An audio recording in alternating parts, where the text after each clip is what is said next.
21শে ফেব্রুয়ারি আন্তর্জাতিক মাতৃভাষা দিবস উপলক্ষে বুধবার শিলচরে বিভিন্ন সংগঠনের উদ্যোগে আন্তর্জাতিক মাতৃভাষা দিবস পালন করা হয়। এদিন শিলচর রেল স্টেশন স্থিত শহীদ বেদিতে সকাল 8:30টায় এআইডিএসও, এআইডিওয়াইও, এআইএমএসএস এবং কমসুমলের পক্ষ থেকে শ্রদ্ধা নিবেদন করা হয়।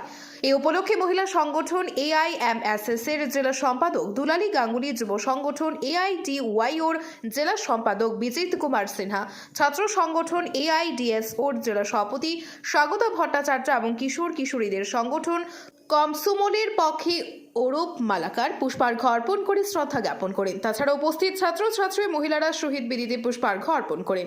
কমসুমলের সদস্যরা গার্ড অফ অনার জ্ঞাপন করেন। পরে এক আলোচনা সভায় বিভিন্ন বক্তারা এই দিনের তাৎপর্য নিয়ে সংক্ষিপ্ত বক্তব্য রাখেন। বাংলাদেশের তৎকালীন পাকিস্তান সরকারের যে বার্ষিক আগ্রাসন, তার বিরুদ্ধে প্রতিবাদে সালাম, বরকত, রফিক এরা জীবন দিয়েছেন পুলিশের গুলিতে।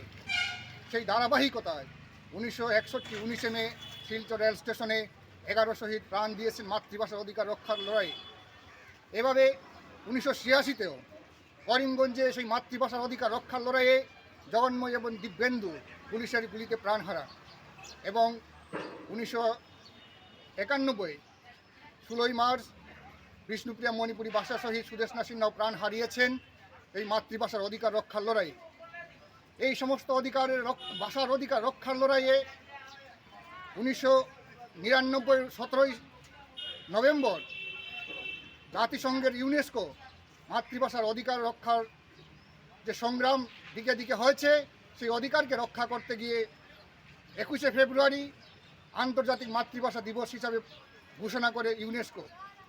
আমরা ছাত্র সংগঠন অল ইন্ডিয়া ডিএসও, যুব সংগঠন অল ইন্ডিয়া ডিওয়াইও, মহিলা সাংস্কৃতিক সংগঠন অল ইন্ডিয়া এমএসএস এবং কিশোর কিশোরীদের সংগঠন কমসমলের পক্ষ থেকে আজকের এই দিনটি যথাযোগ্য মর্যাদায় আমরা পালন করার চেষ্টা করেছি। আজ বিকেলে সেই আমাদের শিলচর শহরের পানি ট্যাঙ্কি সেখানে মধুরবন্ধে এখানে এক আলোচনা সভা অনুষ্ঠিত হবে, যে সবাই মাতৃভাষার অধিকার, প্রতিটি জনগোষ্ঠীর মাতৃভাষার অধিকার রক্ষার যে শপথ তার সঙ্গে গ্রহণ করা হবে। আজকের এই দিনটিতে আমরা দাবি করছি পৃথিবীর প্রতিটি সরকারের কাছে যে প্রত্যেক জনগোষ্ঠীর মাতৃভাষার অধিকার সুরক্ষিত করতে হবে। আমরা দেখেছি যে অনেক জনগোষ্ঠী হারিয়ে গেছে, তাদের মাতৃভাষা নেই, আজ সেই জনগোষ্ঠী আজ ধ্বংস হয়েছে।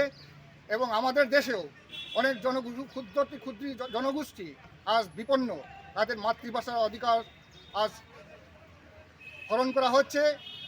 আমরা আজকের এই দিনে সমস্ত জনগোষ্ঠীর মাতৃভাষার অধিকার রক্ষার দাবি করছি এবং সরকারের কাছে সেই জনগোষ্ঠীকে সুরক্ষা প্রদানের দাবি করছি।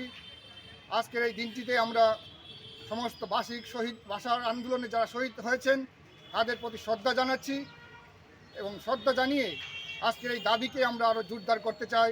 আপনাদের এই আন্দোলনে, এই দাবি আন্দোলনে প্রতিটি জনগোষ্ঠীর বার্ষিক আগ্রাসন থেকে রক্ষার সেই আন্দোলনকে শক্তিশালী করতে আহ্বান জানিয়ে আপনারা দেখছেন আজকের বরাক।